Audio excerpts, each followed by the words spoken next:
आते हैं खबरें विस्तार से। आपके लिए खबरों की प्लेट तैयार है, तो चलिए शुरुआत करते हैं लंच टाइम की और सबसे पहले बात करते हैं ट्रेंडिंग न्यूज की।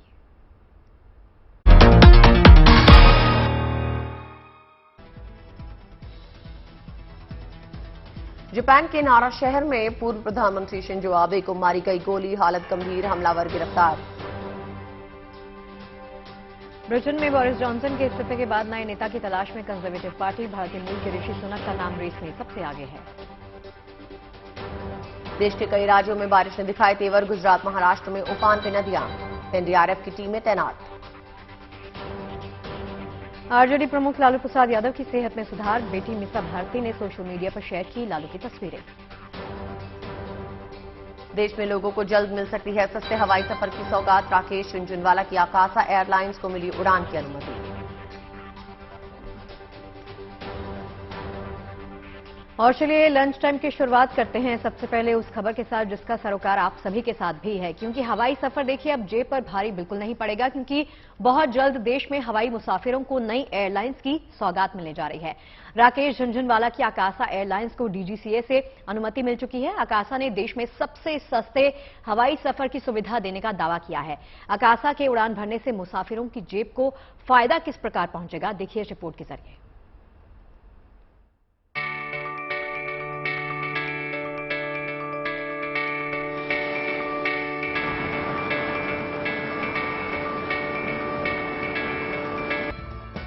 इस नई एयरलाइन को गुरुवार को हवाई उड़ान का लाइसेंस मिल गया है। आकाशा एयर को डीजीसीए से एओसी यानी हवाई परिचालक प्रमाण पत्र मिल गया है। ऐसे में एयरलाइन की कमर्शियल उड़ानें इसी महीने शुरू हो जाएंगी। आकाशा से हवाई यात्रा के लिए जल्द ही टिकटों की बिक्री की प्रक्रिया भी शुरू हो जाएगी। आकाशा एयरलाइन अपने पहले बेड़े में जल्द ही 72 बोइंग 737 मैक्स एरोप्लेन शामिल करेगा। कंपनी को 21 जून को पहले बोइंग 737 मैक्स विमान की डिलीवरी मिल चुकी है। बोइंग के इन 72 विमानों में से 18 विमान 2023 तक डिलीवर कर दिए जाएंगे। बाकी 54 विमान अगले 4 सालों में आएंगे। शुरुआती दौर में आकाशा एयर की उड़ानें मेट्रो शहरों से टियर 2 और टियर 3 शहरों के लिए होंगी। आकाशा के आकाश में उड़ान भरने के साथ ही एयरलाइंस कंपनियों के बीच जबरदस्त कंपटीशन शुरू होने वाला है। पैसेंजर्स को लुभाने के लिए एयरलाइंस कंपनियां डिस्काउंट के साथ साथ कुछ लुभावने ऑफर भी पेश कर सकती हैं। इसका सीधा फायदा यात्रियों को मिलने की पूरी उम्मीद है। इतना ही नहीं, इस सेक्टर में उतरने वाली सभी एयरलाइंस को बाजार में बने रहने के लिए प्राइस के साथ साथ बेहतर सुविधाएं देने का भी जोर होगा। भारत में एयरलाइन सेक्टर अभी एक उभरता हुआ बाजार है। इसी बाजार क्षमता को टैप करने के लिए कई कंपनियां इसमें पैसे लगाने को तैयार हैं। एयर इंडिया को टाटा ग्रुप द्वारा फिर से संचालित करना, जेट एयरवेज की इस सेक्टर में दूसरी पारी खेलने की तैयारी और अब आकाशा के डेब्यू से एविएशन सेक्टर में एक उत्साह देखा जा रहा है। Bureau report, good news today.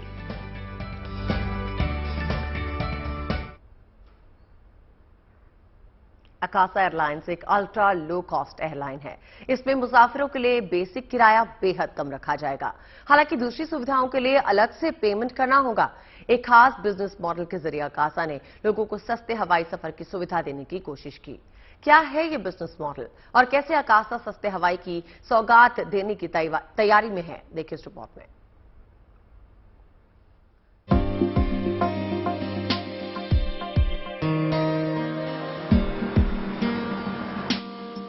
Hindustan के आकाश में जल्द शुरू होने वाली है आकाशा की उड़ान। अल्ट्रा लो कॉस्ट एयरलाइंस देगी बेहद कम कीमत में हवाई सफर की सुविधा। आकाशा को उड़ान की अनुमति मिली तो हवाई सफर की दुनिया में नई हलचल दिखने लगी।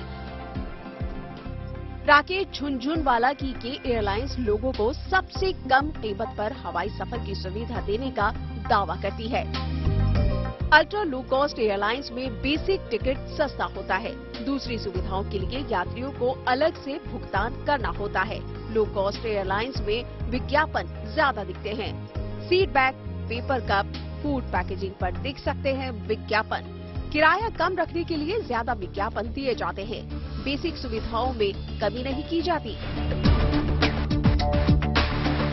देश में सस्ते हवाई सफर की शुरुआत एयर डेक्कन ने की थी। साल 2007 में किंगफिशर एयरलाइंस ने एयर डेक्कन को खरीद लिया था, लेकिन 2011 में ये कंपनी बंद हो गई। अब अकासा एयरलाइंस के आ जाने से एक बार फिर सस्ते हवाई सफर की चर्चा शुरू हो गई है। Akasa ultra low cost airlines को आने से दूसरी एयरलाइंस कंपनियों पर भी टिकट के दाम घटाने का दबाव जरूर बनेगा। Bureau report, good news today. देखिए, इस एयरलाइंस के आने से दो तरह के फायदे होंगे। एक तो सीधे तौर पर सस्ती एयरलाइंस है, अल्ट्रा लो कॉस्ट है, यात्रियों को फायदा पहुंचेगा। दूसरा ये कि सस्ती एयरलाइंस के आने से टूरिज्म इंडस्ट्री को बढ़ावा जाहिर सी बात है कि मिलने वाला है। इस साल गर्मियों का सीजन टूरिज्म सेक्टर एयरलाइंस के लिए काफी बेहतरीन रहा। कश्मीर तो इस बार सैलानियों को इस कदर पसंद आया है कि दिल्ली श्रीनगर हवाई सफर टॉप 3 एयरलाइंस रूट में शामिल हो गया। इस बार श्रीनगर की फ्लाइट्स की सर्च भी सबसे ज्यादा की गई है।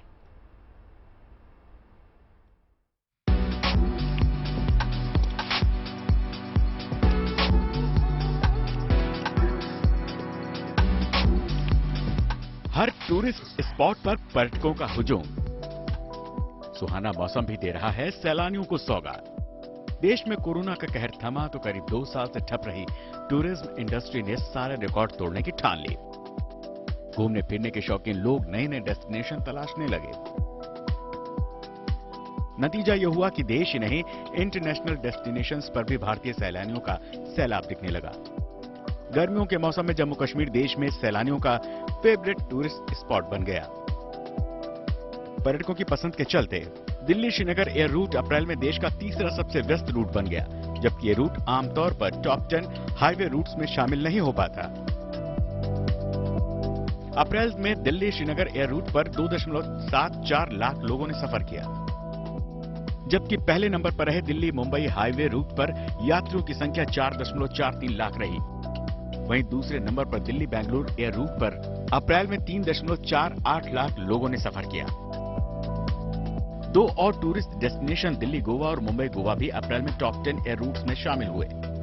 दिल्ली श्रीनगर और दिल्ली गोवा रूट्स ने बेंगलुरु हैदराबाद और दिल्ली अहमदाबाद रूट को टॉप 10 से बाहर कर दिया। गर्मी है, छुट्टियां हैं, सभी बच्चों को, सभी लोग जहां पे आए घूमने, देखें माहौल कैसा है, लॉकडाउन के बाद बाहर निकलें और पता चलेगा क्या अपडेट आ रही है, न्यू सब कुछ बढ़िया है। बहुत अच्छा एक्सपीरियंस आ रहा है। 20-22 डिग्री टेम्परेचर है और कितनी अमेनिटीज है, कितना साफ सुथरा सिटी है। 2 साल तो हम घर पे बैठे बोर हो गए थे, अब यहाँ पे आकर बड़ा अच्छा है। बहुत रस है यहाँ पे इस बार। लोग सारे लोग आए हुए हैं, अपने बच्चों को लेकर घूमने आ रहे हैं, बड़े अच्छे हैं। ऐसे लग रहा है जैसे खुली आज़ादी में घूम रहे हैं। अच्छी वातावरण यहाँ पे, सब बिल्कुल बढ़िया, सेफ, अच्छी जगह है यहाँ पर। श्रीनगर दिल्ली के बीच हवाई यात्रियों की संख्या बढ़ने का बड़ा फायदा कश्मीर के टूरिज्म को मिल रहा है। देश के सभी प्रमुख शहरों में श्रीनगर की फ्लाइट सर्च करने की संख्या बढ़ रही है। श्रीनगर में होटल्स और होम स्टे की बुकिंग में काफी इजाफा देखने को मिला है। श्रीनगर में होम स्टे बुकिंग कोविड से पहले 4 गुना बढ़ चुके हैं। जम्मू कश्मीर सरकार ने डेटा के मुताबिक कश्मीर घाटी में 2022 के पहले 4 महीने में रिकॉर्ड 6.05 लाख टूरिस्ट आए। ये बीते साल के पहले 4 महीने के मुकाबले 5 गुना ज्यादा है। जून के पहले हफ्ते तक तो पर्यटकों की संख्या 10 लाख के ऊपर निकल गई थी। हालांकि एयर ट्रेवल में सबसे ज्यादा सर्च किए जाने वाले मामलों में गोवा लगातार टॉप डेस्टिनेशन में बना हुआ है। विदेशों में भी थाईलैंड में आने वाले सैलानियों में सबसे ज्यादा संख्या भारतीयों की है। Bureau report, good news today. अब खबर ब्रिटेन की। देश की कमान सौंपने के लिए ब्रिटेन की जनता को धन्यवाद देते और आगे भी जनता की बेहतरी का भरोसा देते हुए प्रधानमंत्री बोरिस जॉनसन ने कल अपनी पारी खत्म करने का ऐलान कर दिया और इस तरह प्रधानमंत्री के तौर पर बोरिस जॉनसन का कार्यकाल आधे सफर में ही खत्म हो गया। हालांकि अक्टूबर तक वो प्रधानमंत्री की जिम्मेदारी संभालेंगे। इस दौरान कंजर्वेटिव पार्टी किसी दूसरे नेता को प्रधानमंत्री चुनेगी। अब सवाल यह है कि कौन बनेगा ब्रिटेन का नया प्रधानमंत्री। इस पद के लिए कई नाम चर्चा में हैं। तो आपको बता दें, भारत के लिहाज से अच्छी खबर यह है कि ब्रिटेन के नए प्रधानमंत्री की रेस में भारतीय मूल के ऋषि सुनक का नाम सबसे आगे चल रहा है। इंफोसिस के सह संस्थापक नारायण मूर्ति के दामाद ऋषि बोरिस सरकार में वित्त मंत्री थे। ऋषि ने कोरोना काल में अपनी अच्छी नीतियों से लोकप्रियता हासिल की। रिपोर्ट्स के अनुसार प्रधानमंत्री पद की रेस में भारतीय मूल की सुएला ब्रेवरमैन भी इस कतार में है। सुएला इस वक्त ब्रिटेन की अटॉर्नी जनरल हैं। वहीं ब्रिटेन की गृह मंत्री प्रीति पटेल का नाम भी प्रधानमंत्री पद के दावेदारों की लिस्ट में बताया जा रहा है। इनके अलावा ब्रिटेन की विदेश मंत्री लिज ट्रूस भी पीएम की उम्मीदवार के लिए चर्चा में है। तीसरा बड़ा नाम जॉनसन कैबिनेट में वित्त मंत्री नदीम जाहवी का है। ब्रिटेन में कोरोना टीकाकरण को रफ्तार देने के लिए नीतियों के लिए वो चर्चा में रहे। ब्रिटेन के पूर्व वित्त और स्वास्थ्य मंत्री साजिद जाविद का नाम भी प्रधानमंत्री पद के उम्मीदवारों में शामिल है। बता दें आपको, इसके अलावा पूर्व विदेश मंत्री जेरेमी हंट भी इस पद के दावेदार हैं। हंट ने 2019 में बोरिस जॉनसन की दावेदारी को चुनौती दी थी। ब्रिटेन की रक्षा मंत्री रह चुकी पेनी मॉर्डॉन्ट का नाम भी प्रधानमंत्री की रेस में चल रहा है। मॉर्डॉन्ट बोरिस जॉनसन की कड़ी आलोचक रही हैं।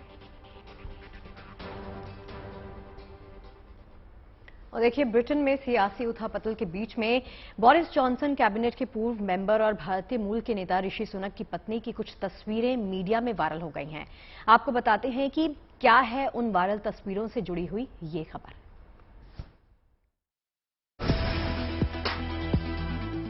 हाथों में चाय की ट्रे लिए ये तस्वीर बोरिस जॉनसन सरकार में वित्त मंत्री रहे ऋषि सुनक की पत्नी अक्षिता की है। ये तस्वीर इन दिनों सोशल मीडिया पर खूब वायरल हो चुकी है। इस तस्वीर में ऋषि की पत्नी अक्षिता मूर्ति अपने आवास के बाहर पत्रकारों के लिए ट्रे में चाय और स्नैक्स ले जाती नजर आ रही हैं। दरअसल लंदन में 6 जुलाई को कुछ पत्रकार और फोटोग्राफर ऋषि सुनक के फ्लैट के बाहर जुटे थे। वो ऋषि सुनक की एक झलक का इंतजार कर रहे थे ताकि उन्हें अपने कैमरे में कैद किया जा सके। इस बीच सुनक की पत्नी अक्षिता हाथ में चाय और बिस्किट की ट्रे लेकर बाहर आई। उन्होंने पत्रकारों को चाय बिस्किट दिए और फिर चली गयी। अक्षिता सुनक की ऐसी ही मिलती जुलती एक और तस्वीर मीडिया में वायरल है। फर्क सिर्फ ट्रे का है और ट्रे में रखी चीजों का है, जबकि अक्षिता की ड्रेस भी वही लग रही है जो पहली तस्वीर में है। ब्रिटिश मीडिया ने न सिर्फ ये तस्वीरें अपने ट्विटर हैंडल पर शेयर की हैं, बल्कि एक वीडियो भी जारी किया है जिसमें अक्षिता घर के बाहर पत्रकारों के लिए चाय बिस्किट लाती दिखाई दे रही हैं। भारतीय अरबपति कारोबारी NR नारायण मूर्ति की बेटी और ब्रिटेन के पूर्व मंत्री ऋषि सुनक की पत्नी अक्षिता के इस बर्ताव की तारीफों के पुल ब्रिटिश मीडिया में खूब बांधे जा रहे हैं। लेकिन ये तस्वीरें एक और वजह से चर्चा में हैं। अब इसे महज इत्तेफाक माना जाए या फिर कुछ और। ऋषि सुनक की पत्नी अक्षिता की ट्रे में चाय स्नैक लेकर बाहर आने की ये तस्वीरें चर्चा में इसलिए है क्योंकि इन तस्वीरों को बोरिस जॉनसन की इसी तस्वीर के फोटोग्राफ के साथ जोड़कर देखा जा रहा है। 2018 में बोरिस जॉनसन भी ठीक इसी तरह अपने घर के बाहर फोटोग्राफर्स के लिए चाय की ट्रे लेकर पहुंचे थे। उस वक्त बोरिस जॉनसन प्रधानमंत्री नहीं थे और मुस्लिम महिलाओं के बारे में आपत्तिजनक बयान देने के मामले को लेकर विवादों में थे। ऋषि सुनक भी अभी ब्रिटेन के प्रधानमंत्री नहीं है। वो जॉनसन कैबिनेट से इस्तीफा दे चुके हैं, लेकिन उन्हें ब्रिटेन के नए प्रधानमंत्री के मजबूत और तगड़े दावेदार के रूप में देखा जा रहा है। 5 जुलाई के बाद से ऋषि खुद सार्वजनिक तौर पर कहीं भी दिखाई नहीं दिए हैं, लेकिन उनकी पत्नी की ये तस्वीर चर्चा में जरूर है। Bureau report, good news today. अगर आपका बच्चा स्कूल जाता है तो ये खबर आपके लिए बेहद जरूरी है। छत्तीसगढ़ सरकार ने एक फैसला लिया है जिसके तहत अब शनिवार को बच्चों को स्कूल में भारी बस्ता ले जाने से आजादी मिल जाएगी। शनिवार को सरकार ने बैगलेस डे बना दिया। इस दिन बच्चे स्कूल में योग, खेल और कला संस्कृति से जुड़ी एक्टिविटीज में हिस्सा लेंगे।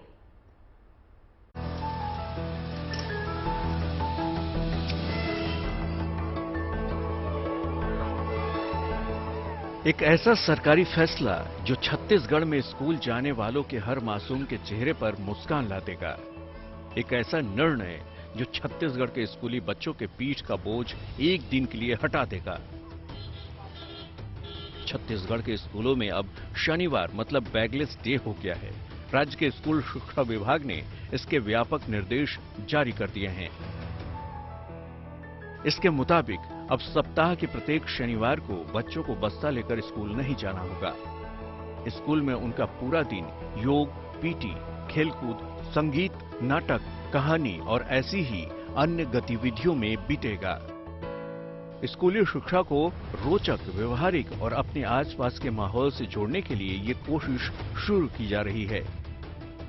राज्य में ये निर्णय कक्षा 1 से 8वीं तक के बच्चों के लिए लिया गया है।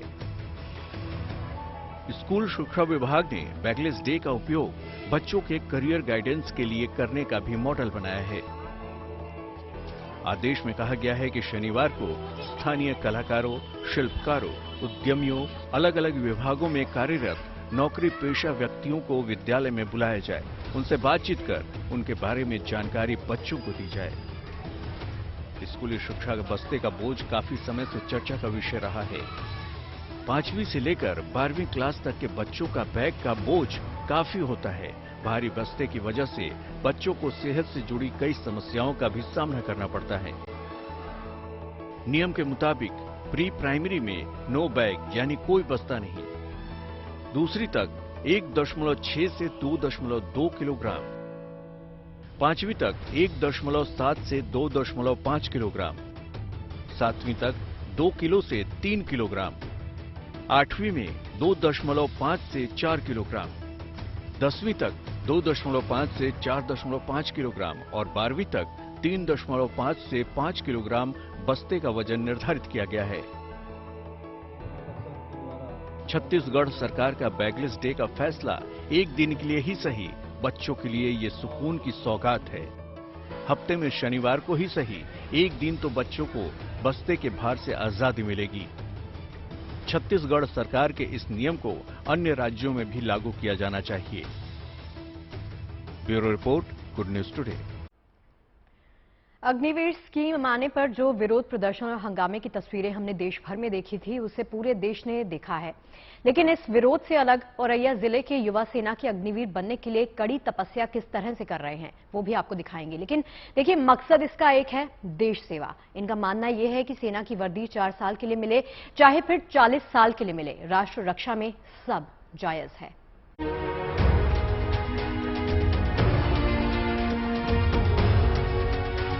दिल में देशभक्ति का जुनून और राष्ट्र रक्षा का संकल्प लिए ये युवा खुद को फौलाद बना रहे हैं। ये दौड़ का मैदान अग्निवीरों का अखाड़ा है, जहां अग्निवीर बनने का ख्वाब वाले ये नौजवान हाड़ तोड़ मेहनत कर रहे हैं।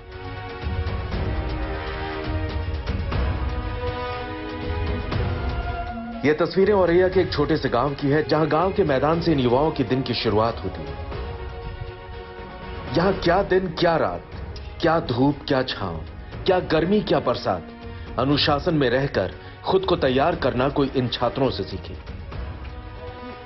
एक देश के लिए है, देश की सेवा करना चाहते हैं। 4 साल से लगभग कर रहे हैं तैयारी। बेटर है, हर युवा को मौका मिलेगा 4 साल में। और 100% जाएंगे, उसमें 75 रिटर्न होंगे, 25 परमानेंट होंगे। ये युवा अग्निपथ पर चलने के लिए पूरी तरह से तैयार है। दिल में जोश है, कुछ कर गुजरने का जुनून है, देश के लिए मर मिटने की चाहत है।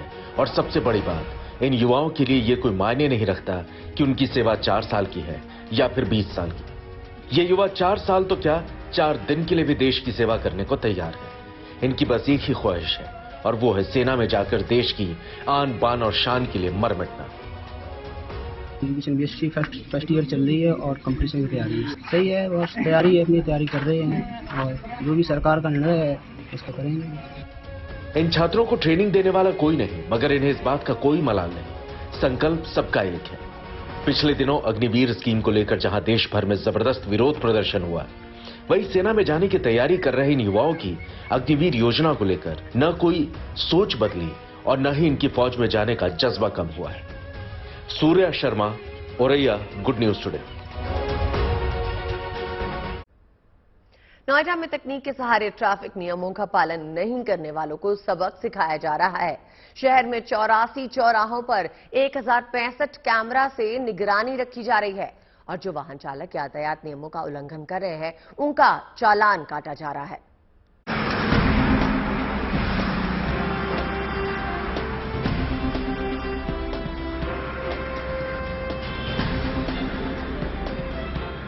अगर आप नोएडा में रहते हैं या आप नोएडा की सड़कों से गुजर रहे हैं तो बेहद सावधानी से और सजग होकर वाहन चलाएं, क्योंकि 1065 आंखें आपकी हर गलती पर नजर बनाए हुए हैं।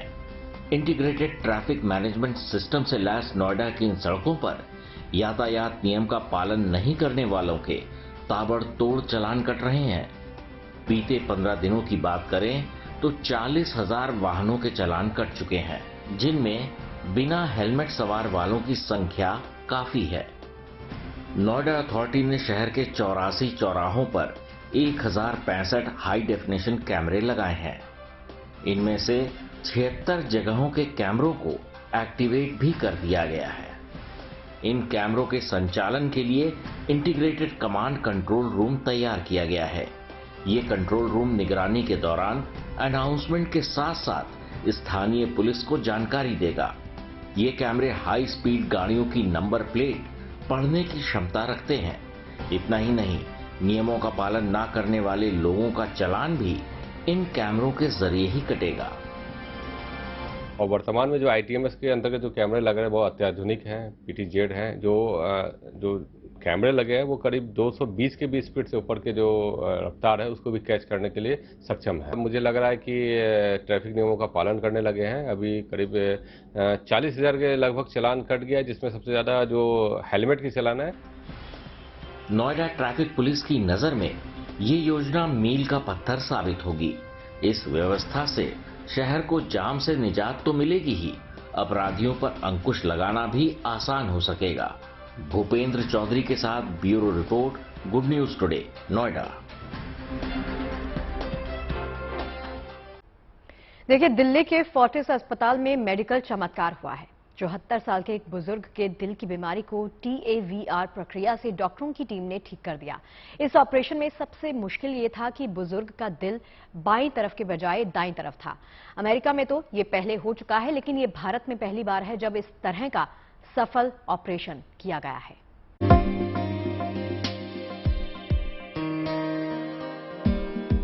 मेडिकल साइंस की दुनिया में पिछले कुछ समय से तेजी के साथ बदलाव आया है और इसी बदलाव की वजह से गंभीर से गंभीर बीमारी से पीड़ित मरीजों को राहत देना संभव हुआ है।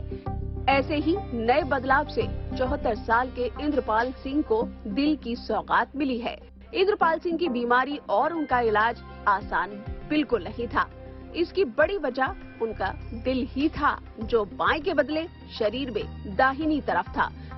मेडिकल लाइन में इसे डेक्स्ट्रोकार्डियो कहते हैं। लाखों में एक ऐसा होता है जिसका दिल शरीर के बाएं हिस्से के बदले दाहिने हिस्से में धड़कता होगा, लेकिन यही फर्क एक दिन इंद्रपाल सिंह के लिए परेशानी का सबब बन गया, जिनके धड़कते दिल ने साथ देना कम कर दिया। सांस लेने में दिक्कत हुई तो अस्पताल की दौड़ शुरू हो गई। मैं तो जी बहुत थैंकफुल हूँ, मेरी फैमिली बहुत थैंकफुल है। मेरे 2 बच्चे हैं, ट्विंस हैं, लड़का और लड़की। Wife, as he said, it's not inherited now. It's not inherited. First thing I children were born, they're twins. I said पता करो हार्ट कहाँ है इनका। इंद्रपाल सिंह का मेडिकल चेकअप हुआ तो पाया गया कि उन्हें इवोटिक स्टेनोसिस नाम की एक बीमारी है। इस बीमारी में इवोटिक वॉल में कैल्शियम जमा हो जाता है। दाहिनी तरफ हार्ट होने की वजह से इंद्रपाल सिंह का इलाज करना बड़ा ही मुश्किल था, लेकिन डॉक्टर्स की टीम ने TAVR की जटिल प्रक्रिया को अंजाम दिया। आज के केस के अंदर हमारा जो स्पेशल फीचर था वो ये है कि जो हमारे फ्रेंड हैं यहाँ पे हैं, मौजूद हैं, उनका हार्ट लेफ्ट साइड पे नॉर्मल व्यक्ति में होता है, उनका हार्ट राइट साइड के अंदर सिचुएटेड था। इसको हम डेक्स्ट्रोकार्डिया कहते हैं और ऐसे जो केसेस हैं दुनिया के अंदर बहुत रेयर होते हैं। और डेक्स्ट्रोकार्डिया में एओर्टिक वाल्व का नैरोइंग होना तो और भी अननोन सी सिचुएशन है, जिसके अंदर कि ये नॉन सर्जिकल टैबी का प्रोसीजर किया गया है, सक्सेसफुली किया गया है और मरीज अब अपने आप को काफी स्वस्थ महसूस कर रहे हैं। मेडिकल के इतिहास में इससे पहले अमेरिका में 3 लोगों का इलाज संभव हो पाया है, लेकिन भारत के लिए ये पहला मामला है जहां डॉक्टर्स को ऑपरेशन में कामयाबी मिली है। दिल की बीमारी से जूझ रहे इंद्रपाल को एक नई जिंदगी मिली है। दिल्ली से अमरदीप कुमार के साथ bureau report, good news today. अब बात उस तस्वीर की जो वायरल है। महाराष्ट्र के चंद्रपुर में नागभीड़ ब्रह्मपुरी महामार्ग पर बाघ के टहलने का वीडियो सामने आया है। अचानक सड़क पर बाघ के आने से राहगीरों की सांसें थम गई। सड़क के दोनों ओर गाड़ियों की लंबी कतार लग गई। पहले तो बाघ काफी देर तक सड़क के किनारे बैठा रहा, मानो जैसे आते जाते राहगीरों को देख रहा हो। वीडियो में आप देख सकते हैं कि बाघ सड़क के ठीक किनारे पे बैठा है और मोटरसाइकिल सवार उसके सामने से गुजर रहे हैं। काफी देर तक बैठने के बाद बाघ उठकर सड़क पे आ जाता है और रास्ता क्रॉस कर जंगल की ओर चला जाता है। इस पूरी घटना का वीडियो कार में सवार राहगीरों ने बनाकर वायरल कर दिया। बाघ देखने के लिए लोग हजारों रुपए खर्च करके टाइगर रिजर्व जाते हैं, लेकिन इन राहगीरों को मुफ्त में ही दिल खोलकर बाघ के दर्शन होने से इनकी खुशी का ठिकाना नहीं रहा।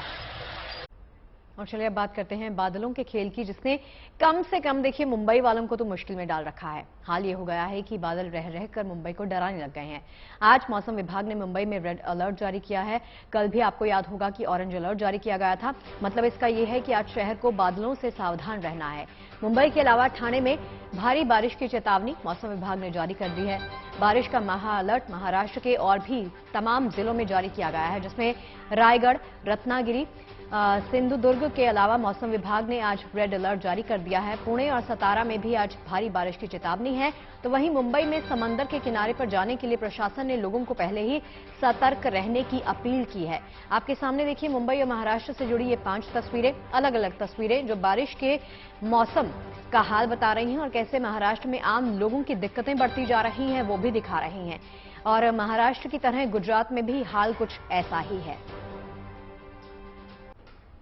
देखिए मानसून ने महाराष्ट्र और गुजरात में मुसीबत को बढ़ा दिया है। मुंबई में लगातार हो रही बारिश के चलते हालात बेहद खराब हो चुके हैं और बारिश की वजह से सड़कें जो हैं वो डूब गई हैं। मौसम विभाग ने आज भी भारी बारिश की चेतावनी जारी कर दी है। ऐसे में बेहद सावधान रहने की जरूरत है मुंबईकर्स को।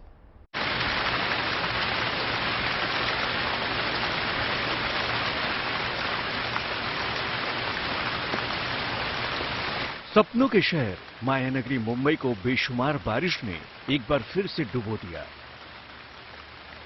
फिर से सड़कों, सबवे पर जल ने कब्जा जमा लिया। मुंबई में मूसलाधार बारिश जारी है। महानगर के कई इलाकों में रहने वाले लोग जल भराव की समस्या से परेशान हैं। गली गली पानी के सिवाय कुछ नहीं दिख रहा है।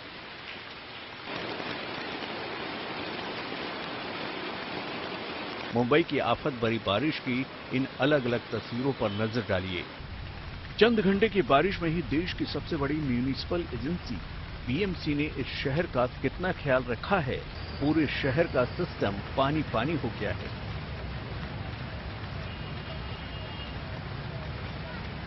सहन शक्ति की मिसाल कायम करते हुए मुंबई वासियों की रफ्तार धीमी पड़ी है, जिन्हें सावधान रहने की जरूरत है, क्योंकि पानी का स्तर लगातार बढ़ रहा है।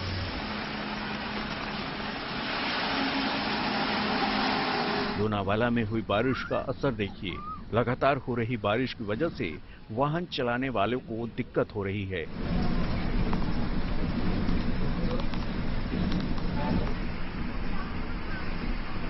आसमान के खुलने के बजाय अंधेरा छाया हुआ है। कुछ यही हालात मुंबई के अंधेरी के सबवे की है, जहां पानी इस कदर जमा हुआ है कि स्थानीय पुलिस को बैरिकेडिंग करने की जरूरत पड़ गई। दूर से ही दिख रहा है कि लगातार बढ़ रहा पानी किस तरह से सबवे के ऊपर बने रेलवे ट्रैक को छूने की कोशिश में है। मुंबई के मटुंगा एरिया में हुई रिमझिम बारिश से सड़क पर पानी जमा हो गया। देर शाम हुई इस बारिश की वजह से वाहन सवार लोगों ने अपनी रफ्तार धीमी कर ली ताकि बारिश की समस्या से निपटा जा सके। मुंबई के चुना भाटी इलाके में हुई बारिश से सावधान रहने की जरूरत है। भारी बारिश की चपेट में आने से 3 घर डूब गए, जहां लोगों ने तत्परता दिखाते हुए स्थान बदलना मुनासिब समझा। ऐसा नहीं है कि मुंबई के सिस्टम को बारिश का अंदाजा नहीं था। मौसम विभाग ने पहले ही बारिश का ऑरेंज अलर्ट जारी कर दिया था। साफ शब्दों में कहा गया है कि मुंबई में भारी बारिश की आशंका है, जिसको लेकर मुंबई वासियों को सजग रहने के साथ साथ सावधान होने की जरूरत है। Bureau report, good news today. चलिए अब आपको अनोखी सी तस्वीर दिखाते हैं। पानी में योग का नजारा शायद आपने पहले नहीं देखा होगा। मिलवाते हैं ऐसे योगी से जो पानी में भी योग करते हैं। इनके नाम कई सारे रिकॉर्ड्स दर्ज हैं और ये लोगों को पानी में योग करना कैसे सिखाते हैं, इस रिपोर्ट के जरिए जानिए।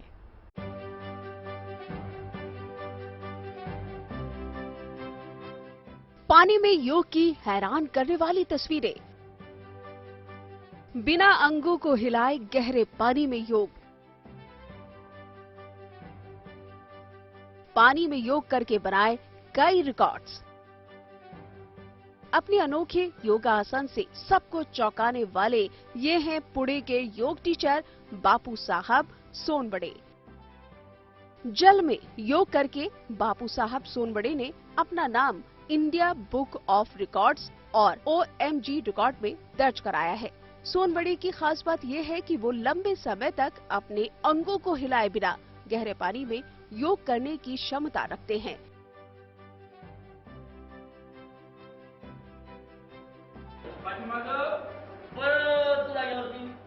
जल में योग का प्रचार और प्रसार हो, इसके लिए सोनबड़े युवाओं को प्रशिक्षित भी करते हैं। सोनबड़े पुलिस कर्मियों के लिए मुफ्त योग शिविर का आयोजन करते हैं। उम्मीद यही है कि आने वाले दिनों में बापू साहब सोनबड़े योग को और नई ऊंचाइयों पर लेकर जाएंगे। पुणे से स्मिता शिंदे की report, good news today. Bulletin के आखिरी पड़ाव में हम आपके लिए लेके आते हैं किसी महान व्यक्ति के विचार। तो आइए डालते हैं नजर आज के विचार पर। रविंद्रनाथ टैगोर ने कहा है कि फूल चुनकर इकट्ठा करने के लिए मत रुको, आगे बढ़ो, तुम्हारे रास्ते में फूल निरंतर खिलते रहेंगे। उम्मीद करते हैं खबरों के इस लंच टाइम में आपको पेट भर जानकारियां मिली होंगी। और चलिए अपना वीकेंड एंजॉय कीजिए। मुलाकात होगी मंडे को। देखते रहिए गुड न्यूज टुडे। नमस्कार।